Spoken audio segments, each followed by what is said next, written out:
গণ অধিকার পরিষদের কুষ্টিয়া ৪ আসনের এমপি প্রার্থীর নির্বাচনী পদযাত্রা ও জনসভা অনুষ্ঠিত হয়েছে।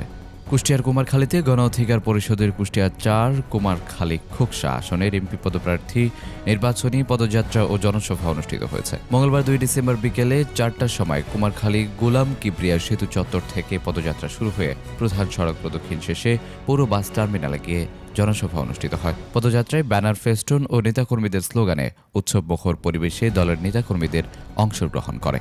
জনসভায় কুমারখালী সরকারি কলেজ ছাত্র অধিকার পরিষদের আহ্বায়ক ফারহান নিলয়ের সভাপতিত্বে প্রধান অতিথি হিসাবে উপস্থিত ছিলেন কেন্দ্রীয় যুব অধিকার পরিষদের সিনিয়র সহসভাপতি ও কুষ্টিয়া ৪ আসনের বাংলাদেশ গণ অধিকার পরিষদ মনোনীত সংসদ সদস্য পদপ্রার্থী শাকিল আহমেদ তিয়াস। এছাড়াও বিশেষ অতিথি হিসাবে উপস্থিত ছিলেন আহ্বায়ক শরীফুল ইসলাম, রাজবাড়ী জেলা গণ অধিকার পরিষদের যুগ্ম আহ্বায়ক আতাউল্লাহ শামীম, মহসিন হলের VP Shakil Mia. Desk report, news Times.